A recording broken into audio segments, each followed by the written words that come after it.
Adventist World Radio, the voice of hope. Radio feon'ny fanantenana na ny AWR.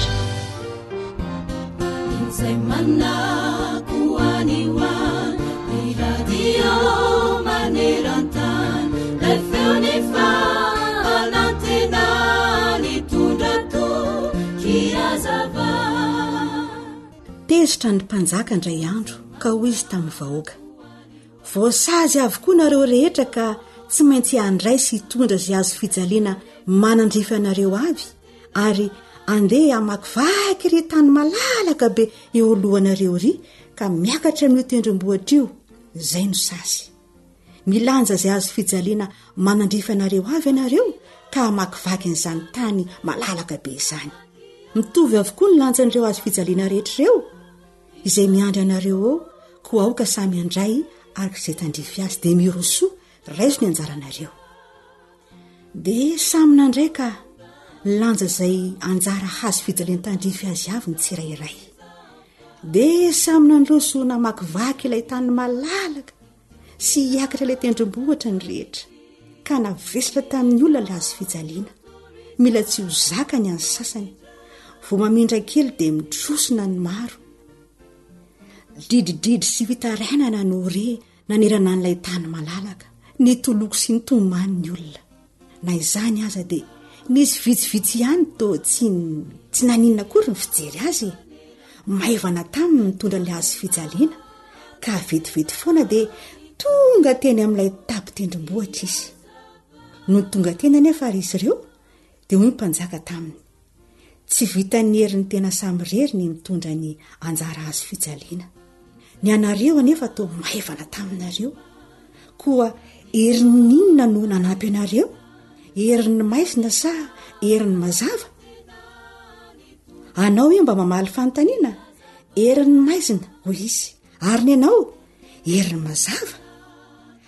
Ay, hoy ny mpanjaka, raha izany ary no misy dia iriko mba izany herin'ny mazava izany no hiaraka aminareo mandrakariva. Endry mpiem namana, aza miezaka mitondra azo fijaliana samirery izany, fa tototry ny olana eo isika ho reraka ambony ihany tahaka n'ilay vahoaka teo. Ankehitriny ary vaovao mahafalo antsika anio ny mahafantatra fa Jesosy dia afaka mitondra ny ziogany olombelona rehetra izay manatona azy, afaka miara mitondra ny azo fijaliana ho an'izay manana an'izany.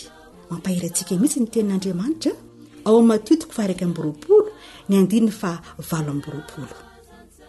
Mankanesa ty amiko ianareo rehetra izay miasa fantatra sy mavesatra entana, fa izaho no hanome anareo fitsaharana.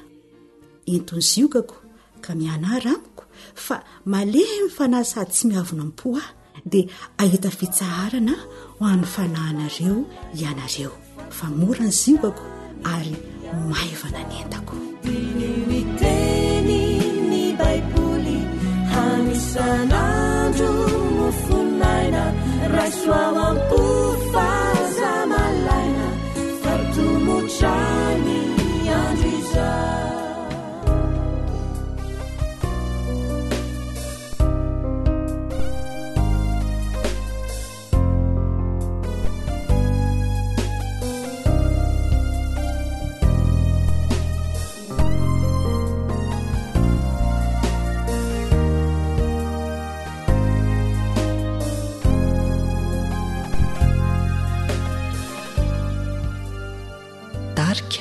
Ainala ianove matsapa fa mandalony eto, niaratsina to mitombo atrany, ny afalina kely to mandalo ihany, aza morataitra fizany ny eto antany.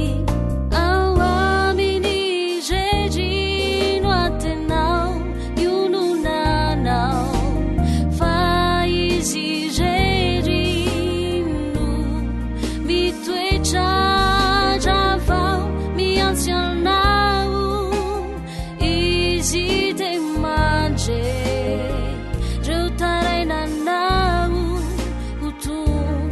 fiatanambe awa minijeji noantenao yununanao fazeso ijeji no mitoetrajavao miantsianao izy de manje reo tarainanao utuk fiatanambe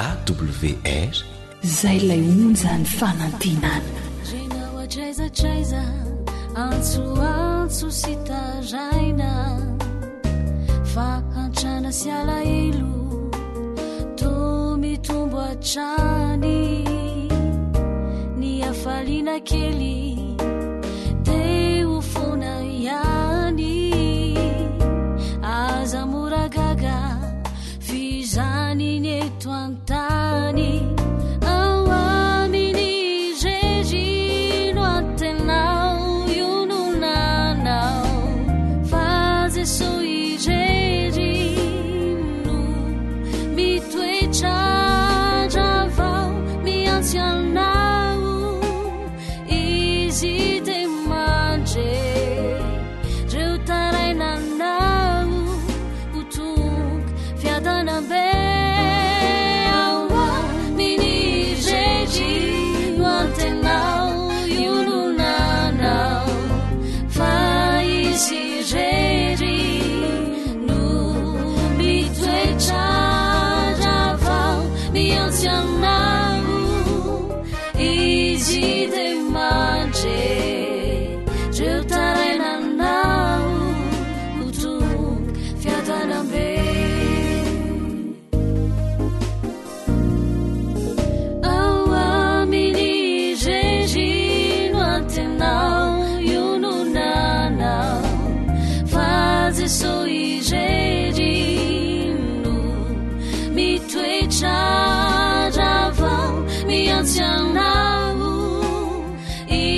izy de manje reo tarainanao utuk fiatanambe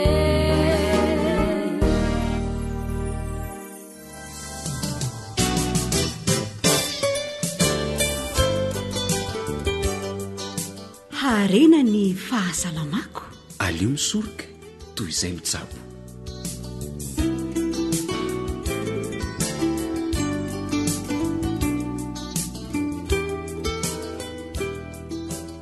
arabaina amin'ny fofeny fifaliana ianao manaraka ny fandaharana eto amin'ny AWR arak'ilay fiankira famantarana teo dia iresaka mahakasika izay mahasoa fahasalamana indray sika koa dia menofinaritra ary tompoko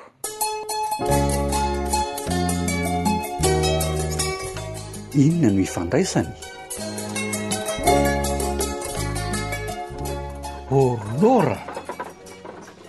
lora mba aingakaingina fa tsy isy viditsony angambo reto legioma reto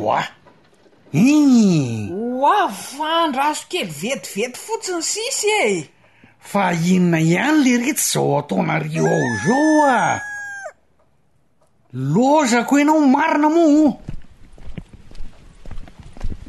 ryderako mba maika tsy faingana ze ny andro kely teo zao dia naninona ka hita fa misy zavatra tsy maintsy ataoko nenao de zany foana isaky ny andeha de tsy maintsy hoe misy zavatra atao foana maninona nefa raha ohatra ka maleriva nefa natao zany zavatra zany kia efa fantatra fa milina mandeha maraina ka tsy mety fa tsy maintsy atao isan'andro zany ary andao andefa so vo maika tara ny fimemenonana amiko eto zay vo tena tsisy video tokoa reto vokatra reto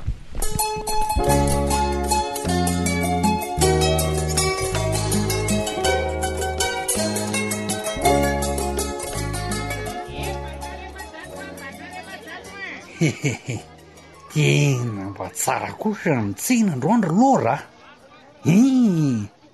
kay mietsika andray zany lamosiko zany marina dre fa maninona koa ty dera ny to amin'ny tandamosina ohatrany reny vehivavy iteraka reny ko tsy haiko ah hoe naninona fa mararobe ato aiza kay ao e kay anga ianao ny olapandry sa mipitsoke tsy tsapako mihitsy hoe nisy an'izany fa ny fantatro fotsiny de misy fotoana ho a mararirary lamosina matetika angamba mitombo ny taona ry lora nefa ny tianyty miasa mafy ese enao ve de ho be taona sy miasa mafy nongarabary nefa jereo ry izy tsy mba mitandamosina zany fa mbola mijaridina tsara ery neny orlora korangahtia ny olo lefa marary mbola tiantenenina fa tsy mba hitediavana mpanotrana hoe mba hitediavana fanafody engenadingana ono a inona indray enao ty ve momba misotro rano e ny fahitako anao mantsy to zara raha misotro rano de inona zao ny ifandraisan'izany amin'ny aretin-damosiko ka de raha inona indray mba ampiaino radio ihany ty enao sady mpanampy ny mpanetana ara-pahasalamana ety an-tanàna de tsy fantatrao ve mifetraika ny rano amin'ny vatany tena mety tsy ampy rano makarary ny lamosinao io efa nahavoana io fa tsy aretin'izany zany tokoa ve zany andraso tokoa e marina tokoa zany kity zay hoa io rehefa tsy misotro rano tokoa de ohatra mararirary zay ny lamosiko ko maina ny vatanako tsy mba homena rano everinao ho adalako no misotro rano voamaraina sy misotro rano mandrakariva alohan'ny asana ary zay zany le lazainao hoe tsy maintsy ataonao zay de zay mihitsy am'izay salama sy mipidipitika rangatya tsy mararirary lamosina toanao zao fa inona moa zany ny tena asan'ny rano amin'ny vatana raha izany tokoa no izy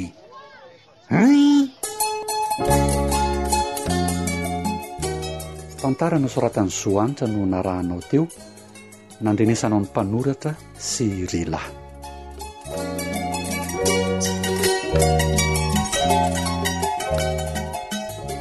mety ametra-panontaniana tahaka ny dera tao amin'ny tantara kely teo ianao angamba andao ny dokotera anao say tsika maly zany androany indray tsika dia jery manokana mikasika ny rano madio rano tsotra taharo enkinanaina sy ilay mivatantsika indrindra ny rano ny ankamaroany olona nefa dia misotro soda limonady zava-pisotro misy alkôla noho ny rano tsy dia misotro rano firy zany fa ireo zavatra hafa ireo indray no atao fisotro betsaka na ny jus fahadisoana mila ovana malaky zany fa ny tokony hosotroana amin'ny fatra feno dia ny rano tsotra madio inona avy ara ny tombontsoa entin'ny rano isan'ireo asan'ny rano amin'ny vatana dia noho ny atsemboana ny rano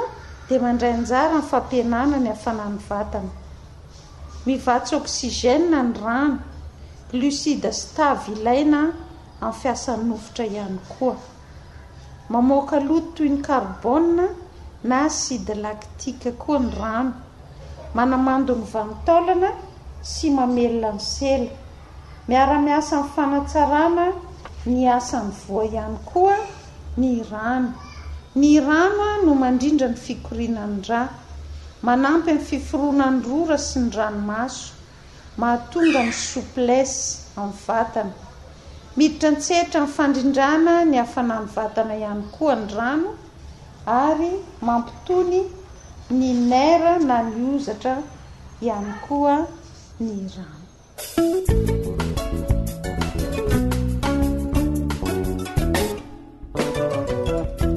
Dada Sineny ô, zoko zandy a, andao isotrano madio fa mahasoa ny vatantsika sy ny fahasalamantsika izany.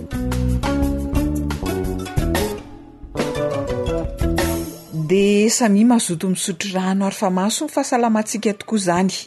Ataovy rano azo antoka sy madio tsara a. Isaorana dokotera Harzava Razavin-Jatovo Colgate nanazava ny soa amin'ny rano hoantsika. Ankasitrahana ihany koa ianao mpiaino manohy an-trano ny fiarahana. Zoanitra Sirila no farimbona nahatotosan'ny fandaharana mahakasika ny fahasalamana.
Zay lay onjany fanantinana.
AWR manolotra ho anao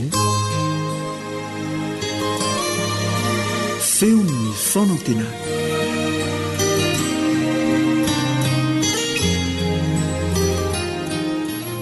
Faly miarabantsika rehetra indray manaraka izao fandarana izao. Ny lohivintsika androany dia ny hoe rehefa manana finoana isika. Manasanao ary vavaka isika.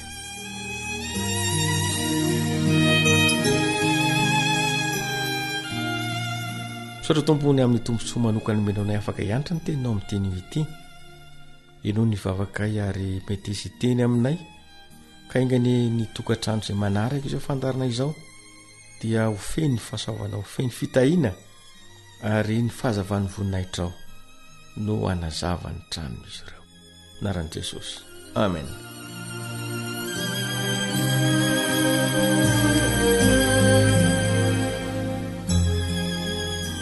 rehefa manana finoana la anankiray very fanantenana ny seny tao anatin'ny famoizam-po narary ny paralysisa mantsisy ary noheverina fa aretina vokatry ny fahotana izany nahazo azy izany antonany maro nefa nikilezan'ny aina mba hitady fanasitranana nanatona mitondra fivavahana mpitsabo ara-pahasalamana ny andrandra nanantena fanasitranana kanjo fanarabinana nasetin'izy ireo nantanena mba hitondra famonjena kanjo vomaika nanampitrotraka ity lehilahy maonena sy mahantra ity satria mantsy tsy azo tranony eo aretin'io ka noveriny olona hoe kapoka avy amin'Andriamanitra izany tsy mijanona hoe fanentana ara-batana fotsiny nahazo azy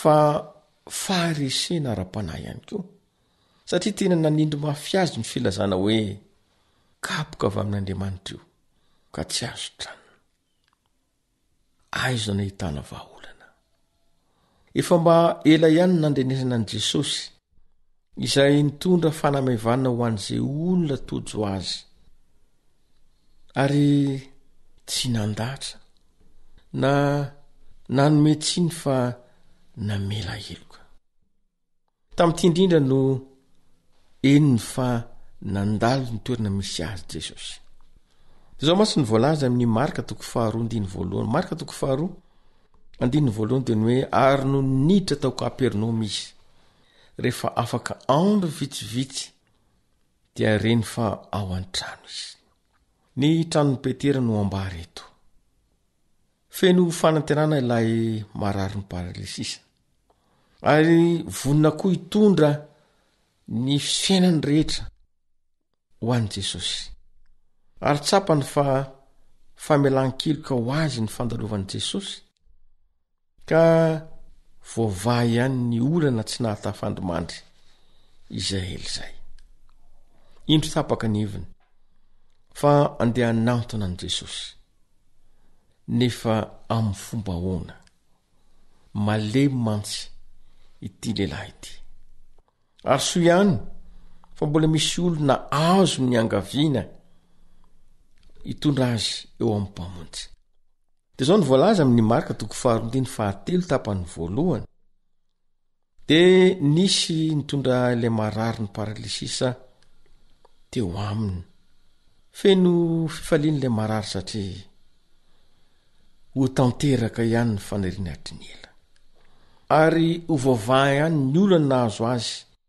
nandritry ny taona maro indrisa nefa kanjo zao ny voalaza ny Marka 4:4 Marka 4:4 dia ny hoe tsy afaka nanakaiky azy izy no nabesaky ny vahoaka olana goavana misakana ny fanasitranana ny fahabetsahan'ny olona zay nanasaraka azy sy ny mpamonjy nanasaraka azy sy ilay tompo ny fanasitranana kivy ilay lehilahy feno olona ny sakana ny varavarana feno olona nanakona azy tsy ahitan'i Jesosy tsarovy mpeny malala fa sakana lehibe tsy azo idovirana zany sakana lehibe sarotra vahana ihany koa ary inona ny atao andrazoana vahaolana zavatra manitra dia izao tsy nanaiko resy ny akiviny lay lehilahy fa tsy maintsy nanao ny fomba rehetra hikaroana vahaolana ny tapany faharoa amin'ny Marka 4:4 tapany faharoa dia nanaisitra ny tafin'ny trano zay nitoeran'izy ireo zavatra sarotro zany ny hoe andrava tranon'olona anankiray mba hanasitrana azy andrava tafitranon'olona anankiray mba ahafan'ilay marary ny paralysisa miaona amin'i Jesosy fa tsy maintsy natao izany ahoana ho ny tompotrano ahoana no ahafana mitondra ny marary hiakatra ny ambony tafitrano ekeny tompotrano ve nanaovana izany tsy hanakorontana ny fampianaran'i Jesosy ve izany fietsika sy dingana to saropady izany nefa sady feny finoana ilay marary ny paralisisa no fenfona koa ilay nitondra azy dia tsy nahasakana azy izany rehetra izany. Ripeny malala matetika dia tojo olana koa isika rehefa anantona an' Jesosy. Matetika dia tojo zavatsarotra izay sarobahana isika rehefa manolo tena anantona ny mpamonjy. Lesona sarobidy dia ny hoe fananana toky sy fahasahiana anao dingana anantona an' Jesosy. Na dia oza ny olona goavana tsy maintsy sedraina, tsy maintsy hakana fanapa-kevitra, dia feno fahatokiana ilay marary sy nitondra azy. Tapany farany amin'ny 14 marika 2 ary amin'ny 14 dia ny hoe noho nefa voasokatra ny tafo dia nampidinina teo amin'ny fandriana ilay marary. Olona malemy mila fitandremana kanefa rehefa manana finoana isika dia voava ny vato misakana rehetra. Rehefa tena mahatoko ny mpamonjy isika dia rava ny zavatra manakana antsika rehetra. Ripeny malala tiany Jesosy anantona azy ianao amin'ny teny ity. Tiany Jesosy ametraka ny fiainana eo aminy ianao amin'izao fotoana noho ny afatra izao. Inona ny vato misakana? Inona ny zavatra manahirana? Inona ny zavatra izay mahatonga anao tsy hanatratra izany tanjona izany? Tia hamonjy ianao Jesosy. Tia nasitranao izy. Tia hanala ny fakompahotanao izy izay toa namatotra anao nandritry ny taona maro, nandritry ny fotoana lava. Anio tiany anantona azy ianao. Mahafinaritra mantsy ny fanambarany amin'ny Jaona 2:19. Jaona 2:19 dia fanomezany toky amin'ilay mpamonjy tianao, tiantsika ary tia ny olona rehetra. Ary izay rehetra velona ka mino aho dia tsy ho faty mandrakizay. Moa mino izany va ianao? Ripeny malala mino izany va ianao?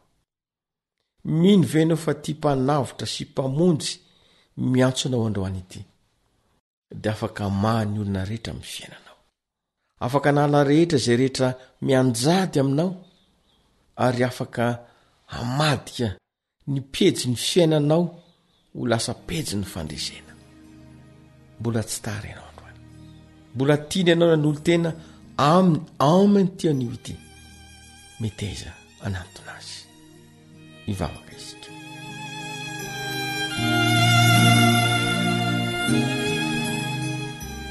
Misaotra tompony amin'ny teny sarobidy ny menao anay. Misaotra satria tia anay ianao ary tia ny tsiray avy aminay ihany koa. Tompo aoka anina fono tahaka ty lehilahy ty izahay.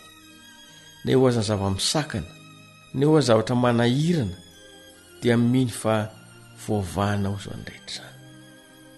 Eo amin'ny fanantona ianao dia mety isy vato lehibe misakana, nefa matoky izay fa azonao atao ny manako dia izany ho lasa fahombiazana, fitahiana ary indrindra fahasoavana hiaraka aminao. Tanterao amin'ny mpiaino anay izany minaran'i Jesosy. Amen.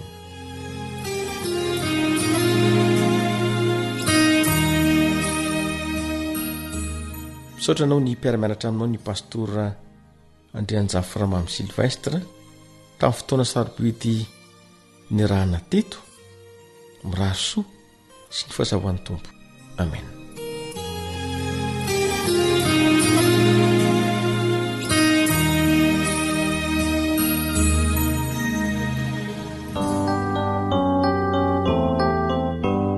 Nature's Group. Manana finune, manana finuna, manana finuna fa tsy maintsy hoavy ny anjarana.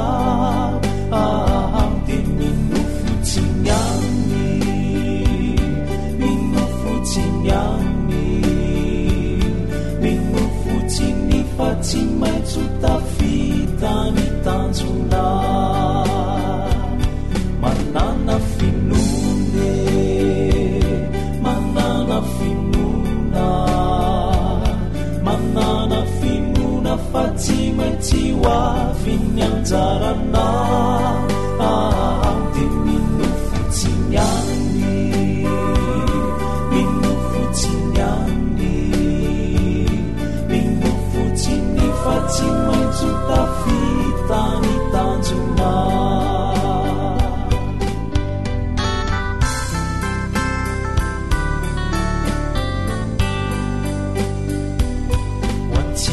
rehetra tsirairaity hiraity fantatsika fa sarotra ny fiainana nefa zakiny fa mitraka hiatrika ny ady izay tsy maintsy atao hatreana manana finone manana finona manana finona fa tsy maintsy hoaviny anjarana dia minofotsiny any minofotsiny any minofotsiny fa tsy maintsy tafita ny tanjona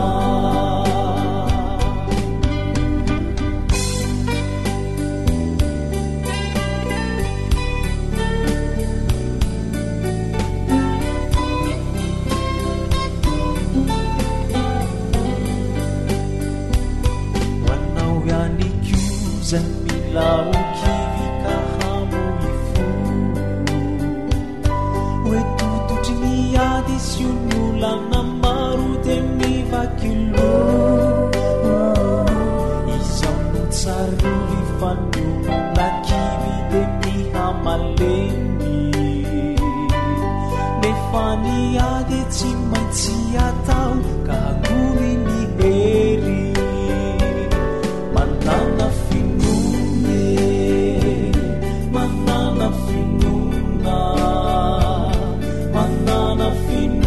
fa tsy maintsy hoaviny anjarana dia minofotsiny any minofotsiny any minofotsiny fa tsy maintsy tafita ny tanjona ankoatry ny fiainoana amin'ny alalan'ny podcast dia azonao atao ny miaino ny fandaharany radio awr sampana teny malagasy amin'ny alalan'ny facebook isanandro amin'ny ity pejy ity awr feo ny fanantenana mahazofa endrena mahazofa alalana fianarana sy fanabazana androtany ty tanindrazana fahaizana sy faherena olovany ty firenena darena zaro tsy maharitra fa tsara manajery lavitra ny fianarana re azajanona fa manomanana olombanina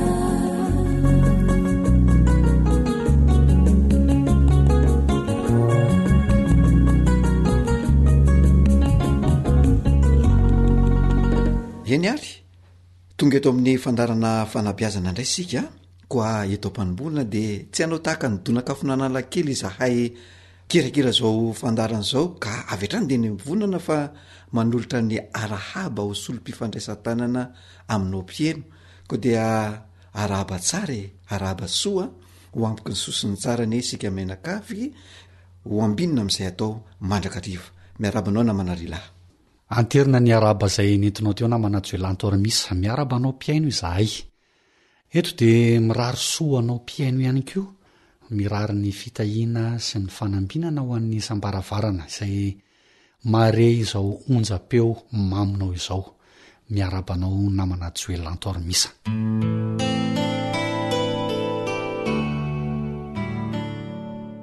isika eto amin'ny fandaharana na manajoelantormisa dia tsy mba manana vola mankarena atolotra ny mpiaino fa raha rena mantsy no atolotra dia mety ho lany izany fa ny azontsika atolotra dia ny fitondrana ambavaka sy ny torohevitra dia andeha hanatanteraka vavaka ho an'ireo mpiaino isika aloha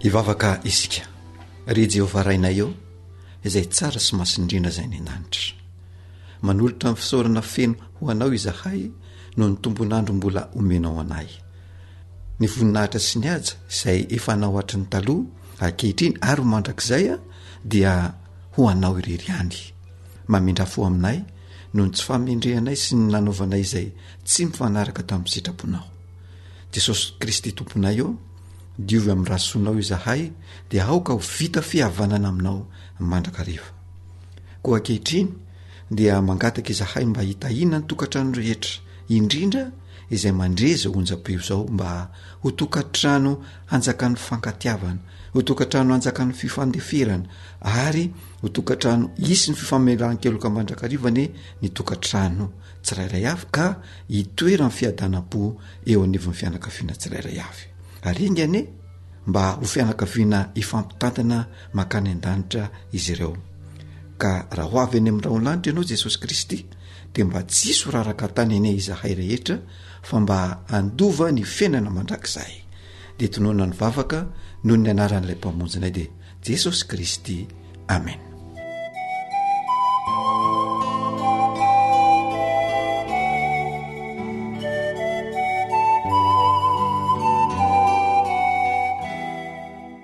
ia zava-dehibe tokoa ny vavaka namana joelantormisa ka dia mankasitraka anao ana natanteraka izay vavaka izay fa inona indray ary no azosika atolotra ny mpiaino an'io aniosika namana lehilahy dia mbola iresaka ny manodidina ny tokantrano sy ny fianakaviana ihany saingy se ho hafa na fijery hafa indray izay mety mahatsara sy ny antony mahasarotiny reny mpianakaviana amin'ny tokantranonjanany arak'izany dia valin'ilay fanontaniana manao hoe dia raha tsy mandrakariva ve ny fidiran'ny reniny zatovolahy na ny reniny zatovovavy amin'ny tokantranonjanany io zany ny fanontaniana izay hovaliana anio sy ilay fanontaniana manao hoe fa inona marina no tena antony mahatonga ny reny hiditra amin'ny tokantranonjanany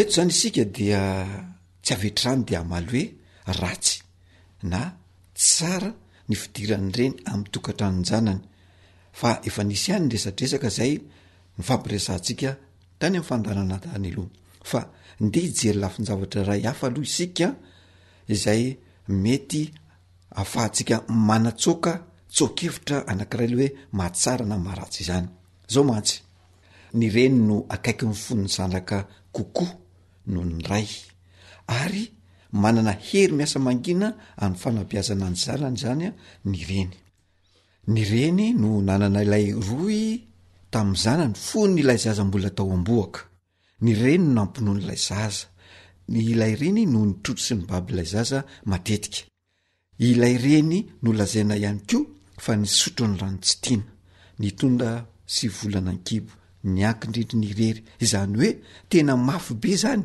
ilay roy na ilay fatorana na matotra ny reny sy ny zanany ary ilay hery miasa mangina zay mivoaka avy amin'ny reny dia misy ako ny goavana eo amin'ny fanabeazana ilay zanany ary raha atao hoe samy nanabe aza nanabe ny zanany zany ny ray sy ny reny dia misy ilay fitenenana hoe hafa ihany ny fondreny zany hoe ilay fihetse-po amin'ny mareny dia mipetraka foana ary na samy miasa saina amin'ny zanany aza ny ray sy ny reny eo amin'ny fanabeazana sy ny fitazanany zanany dia ny fiasan'ny sain'ilay reny tena hafa mihitsy zany hoe miasa saina manokana mihitsy ny reny zany manoloana ny zanany satria somary miaro fitaitainan'izay le fiasan'ny sain'ny reny zany manoloana ny zanany raha oarina amin'ny fiasan'ny sain'ilay ray manoloana an'io zanany io satria izay lay mareny ny reny dia io fiatsepo amin'ny mareny io dia mito mandrakarivo na de hoe efa lasa mahazo ny tokantrano any aza ilay zanany satria mbola mampiasa saina azy hatrany io zanany io ka velom-panontaniana izy manao hoe manahoana ary hoe zay le zanako hoe mba mihina-kanina ara-dalàna ve zay zanako zay, mba miadana ve zay zanako zay, sa sao de mba mijaly ary izy, sao de mba marary, mba salama tsara ve, sy ny sisa sy ny sisa. Misy fitaitainana sy fiasan-tsaina mandrakiriva ny reny manoloana ny zanany, dia io zany no tsy mahatafan'ny romandry azy ka mahatonga azy mandeha mitsidika na ohatrany hoe lazain'ny olona hoe mitsabaka mitokatranony zanany. Dia izay ny lafindray zany a namana lehilahy. Ya, ka izay zavatra izay ve tsy misy taratra tsy fahatokisana ihany namana joelantormisa, ary tsy mametraka le hoe sode le be fanahina ne zany, na lay fanahina be zany ny fihetsikilay reny amin'izay fotoana izay namana joelantormisa. Ya, raha ny marina namana lehilahy de ohatrany hoe zany mihitsy raha ny fijery azy zany, somary be fanahina kokoa mantsy ny vehivavy raha oharina amin'ny lehilahy. Ny antony a dia ny vehivavy somary miasa na miaina amin'ny fihetsem-po zay eo amin'ny fiainana zany, raha somary mampiasa saina kokoa na mandiny zavatra kokoa ny lehilahy zany a eo amin'ny fiainana, ary ny vehivavy ny tena tsy mahazaka izay zavatra mitranga na fahavoazana manjoan-janany raha mihoatra amin'ny lehilahy. Dia zay le lazaina hoe ohatrany manana tsy fahatokisana zay, fa le fondreny mihitsy no mahatonga an'izay namana lehilahy. Ka tsy tokony homena tsiana nge zany ny vehivavy raha atao hoe mitsabaka ny tokatranonjanany namana joelantormisa e? Eny azo lazaina hoe tsy tokony mihitsiny zany izy, satria ilay fihetsiki-ny reneny azo lazaina hoe ohatrany hoe ara-dalàna ihany raha mifijery azy. Raha alalininy zany de ohatrany hoe ara-dalàna ihany, fa ny olana dia ilay rainy tena ametraka ny didy aman-dalàna hitantanan'ireo zanany ny tokatranony zany, fa tsy mamela ireo zanany anatsafidiny amin'ny hitantanany tokatranony. Dia zay zany no tena hita hoe mametraka olana eo amin'ny fiarahamonina namana lehilahy.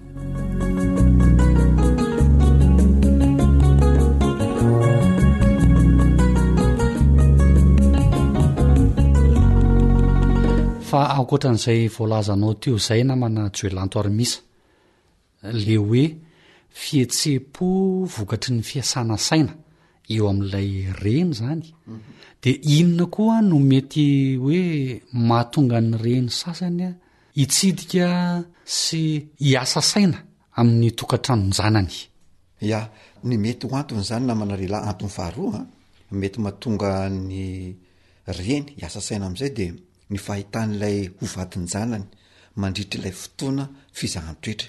Ilay fizahan-toetra mantsy eo amin'ny tanora efa nolazaintsika tamin'ny fandarana taloha de hoe eo amin'ny ray roa taona eo zany le fizahan-toetra.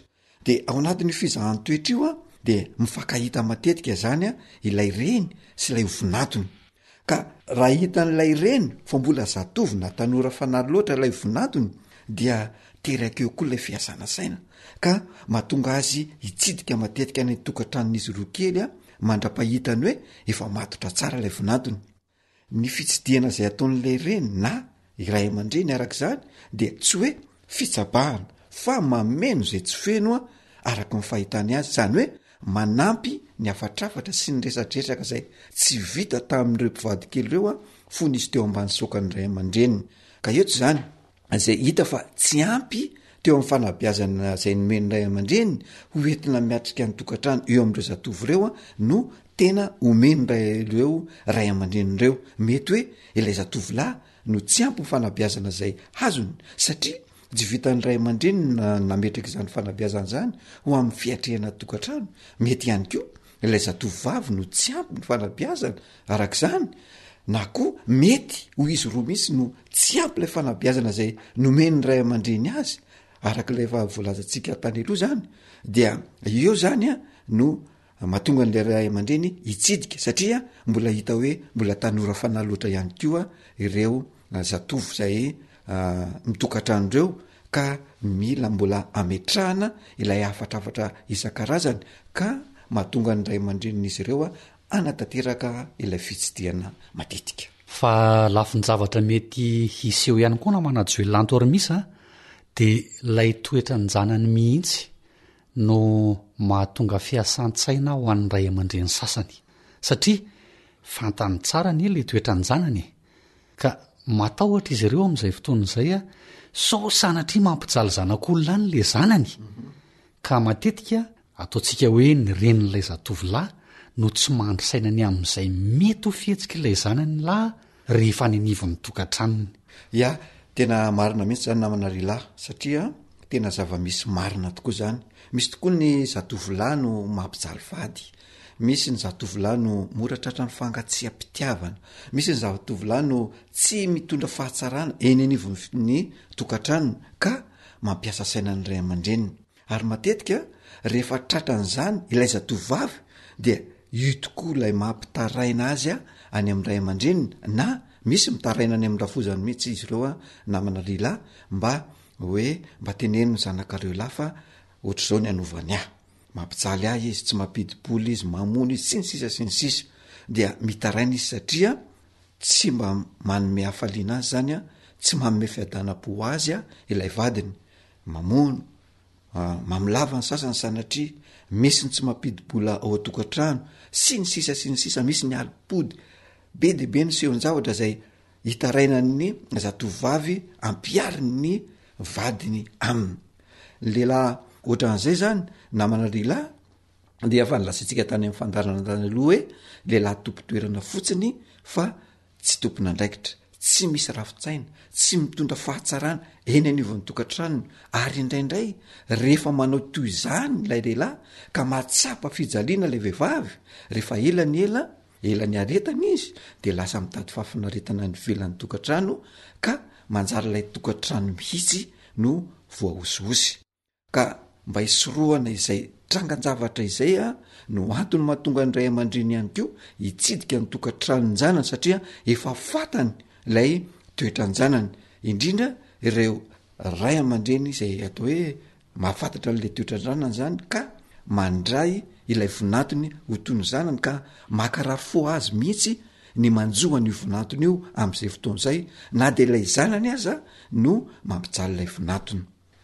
Fa rehefa ren'ilay ray aman-dren'ilay zatovolahy koa ilay trangan-javatra dia indro izy fa tsy tafandrimandry, tonga mandravona ilay olana, mandra-pahavoava izany olana zany sy mandra-pilamina ilay olana tantera, dia mivezivezy ihany izy, mivezivezy any amin'ny tokantranon'ireo zanan'ireo.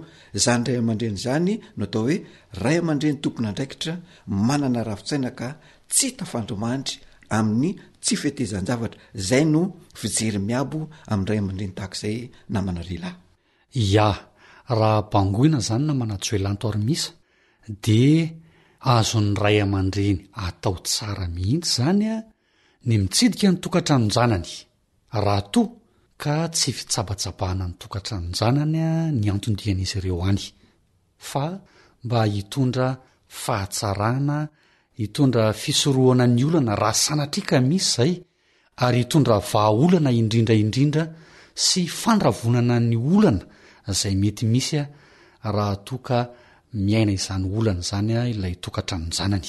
Zany mihitsy namana rylahy dia etotsika dia manentana ny ray aman-dreny hoe azonao atao tsara ny mitsidika ny tokantranony zanakao mba ampitoetra mandrakariva aloha voalohany a ny fifankatiavanareo, ary faharoa ianao ray aman-dreny aoka ho fanohitra ampijotro ny tokantrano zanakao mandrakariva fa tsy fikitra mampiady angely.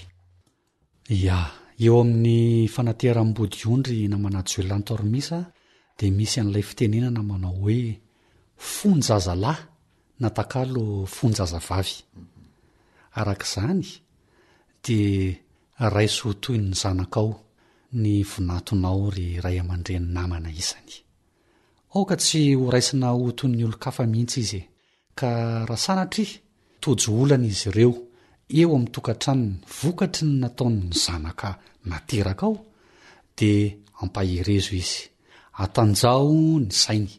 Fa aoka kosa isika ray aman-dreny tsy ho mpandatsa azy amin'izay fotoan'izay, ary aoka ianao ray aman-dreny mba ho sah sy ho mpananatra ny zanakao tompony ny fahadosoana.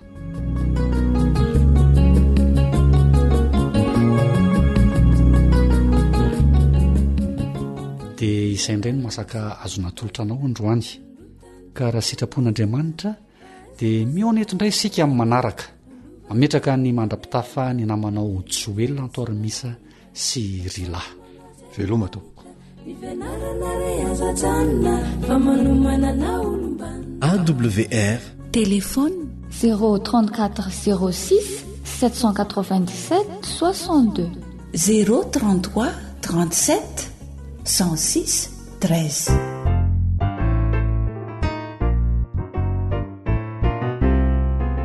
Tarkia, cœur de l'île.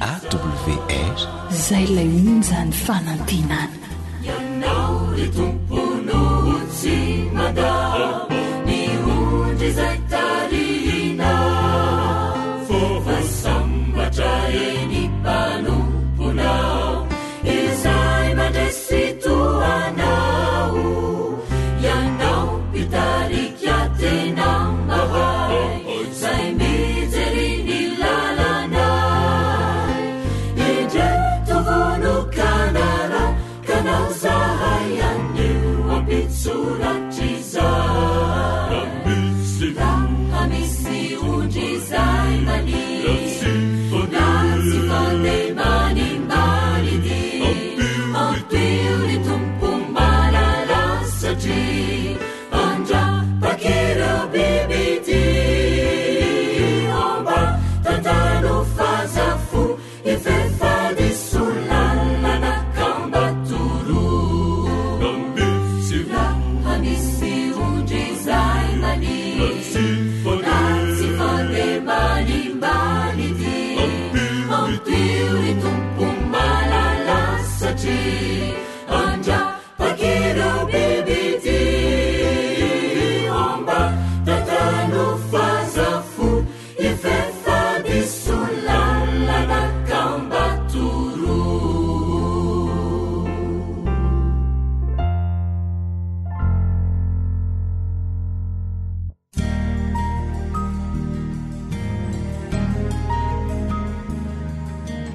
faniteninao no fahamarinana taridalana manokana fianarana baiboly avoaka ny fiangonana advantista maneran-tany iarahanao amin'ny radio feo ny fanantenana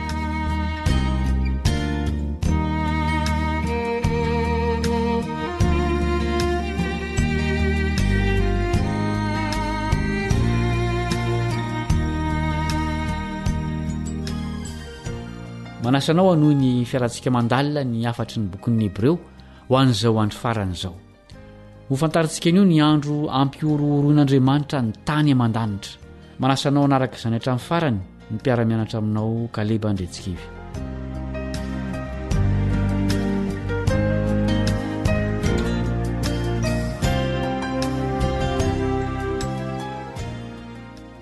mifototra ao amin'ny Hebreo toko 12 andininy fa 9 sy 17 ny fianarantsika andreovaka itsika ireo andinin'ireo Hebreo toko 12 andininy fa 9 sy 17 izay nampiorohoro ny tany fahiny tamin'ny feony fa ankehitriny izy efa nanao ny teny fikasana hoe indray maka koa tsy ny tany ihany no ampiorohoroko fa ny lanitra koa ary ny hoe indray maka koa dia manambara ny anovana izay zavatra ampiorohoroina toy ny zavatra natao mba haretan'izay zavatra tsy ampiorohoroina mampitandrina ny mpamaky ny taratasiny amin'izay lazain'Andriamanitra Paoly mila mitandrina sy mankataon'Andriamanitra izy ireo satria isy zavatra lehibe ataony hoy ny teny vakiana teo hoe indray maka koa tsy ny tany ihany no ampiorohoroko fa ny lanitra koa mampitandrina antsika Paoly mba hakato satria mbola tsy azontsika ny zavatra nampanantenen'Andriamanitra antsika marina fa hampisorona be antsika Jesosy mpitarika faratampony antsika mpanjaka antsika any an-danitra nefa mety handaha isika ka ho very noho izany mila mankato azy sika mila mitandrina koa isika satria misy zava-dehibe hitranga tsy ho ela nahoana moa no ampiorooro ny lanitra sy ny tany Andriamanitra ary inona no sary isehony izany andesika maky andininy vitsivitsy Agay 2:9-7 Agay 2:9-7 fa izao no lazain'i Jehovah tompony maro indray makakoa raha afaka kelikely dia ampiorooroko ny lanitra sy ny tany ary ny ranomasina sy ny tany maina ary ampiorooroko koa ny firenena rehetra ka ho avy izay irin'ny firenena rehetra ary ho fenoko voninahitra ty trano ty hoy Jehovah tompony maro ay ny volafotsy ary any volamena hoy Jehovah tompony maro ny voninahitra ty trano ty any amparany dia ho lehibe noho ny tany iloha hoy Jehovah tompony maro ary eto amin'ity fitoeranyity no hanomezako fiadanana hoy Jehovah tompony maro. Inona koa nambaran'ny Salamo 470 andininy 7:7. Salamo 470 andininy 7:7. Miankohofa eo anatrehan'i Jehovah amin'ny fiangona masina, mangovita eo anatrehany ry tany rehetra. Lazaony amin'ny jentilisa fa Jehovah no mpanjaka. Ary izao rehetra izao dia voaorina ka tsy hetsika.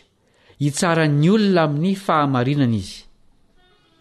Tao amin'ny testamenta taloha, ny tany miorooro dia maneho fa tonga Andriamanitra mba hamonjy ny olony. Rehefa niady tamin'ny Sisera i Debora sy Baraka, araka ny voarakitra ao amin'ny Mpitsara 5:20, dia niady ho azy ireo tany an-danitra Andriamanitra.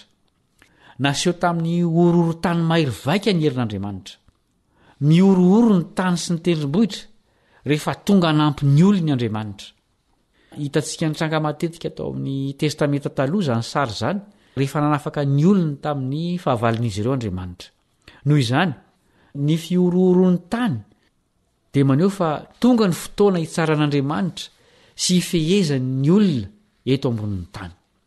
Milaza koa ny mpaminany sy niraka masina fa ampioroorony tany koa Andriamanitra rehefa hanafainy ratsy fanahy izy. Milaza an'izany ny Isaia 7:17, andininy 7:17 sy ny 4:20 andininy 7:20 ka hatramin'ny 7:20. Dia tahaka izany koa amin'ny bokin'ny Hebreo. Ampioroorony tany sy ny lanitra Andriamanitra rehefa andevona ny fahavalony. Nanao izany fampanantenana izany Andriamanitra rehefa mipetraka teo amin'ny seza fiandrianan'i Jesosy. Hoy mantsy Andriamanitra amin'i Jesosy: mipetraha eo an-tanako ankavanana, mandra-panaoko ny fahavalonao ho fitoeran-tongotrao. Ho levonin'Andriamanitra tanteraka ireo fahavalo ireo amin'ny fotoana ampiorooroy ny lanitra sy ny tany. Midika koa izany fa ho levonin'Andriamanitra amin'izay koa ny olona izay nampahory ny vahoakany. Ho levoniny ny Satana sy ny anjeliny izay nifehy ny ratsy fanahy rehetra. Ry mpiaino namana, tsy sanatria mahita fafinaretana amin'ny famonon'olon'Andriamanitra. Satana sy ny mpanaradia azy no efa nifidy ny ho fahavalony hatramin'ny farany. Tsy misy vahaolana afa-tsy ny fandringanana azy ireo. Tsy valy faty izany fa fandraisana ny valiny natao. Noho izany, aoka tsy ho voakosika ao an-tsaintsika fa tena ho tsarain'Andriamanitra isika. Dia izay koa no mamarana ny fiarahan'androany. Mbola hitoy izao fianaran'izao. Mametraka ny mandrapitafa ny mpiara-mianatra aminao Kaleba Andretsikivy.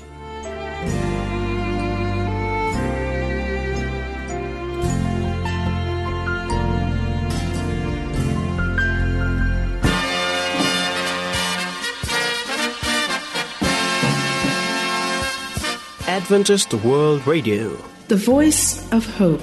Radio Femon'ny Fanantenana. Ny farana treto, ny fanarahanao ny fandaharan'ny radio Feo Fanantenana na ny AWR amin'ny teny Malagasy. Azonao ataony mamerina miaino sy maka maimaim-poana ny fandaharana vokarinay amin'ny teny pirenena mihoatriny 100 amin'ny fotoana rehetra. Raisoaryn'ny adresy ahafahanao manao izany: awr.org na feofanantenana.org.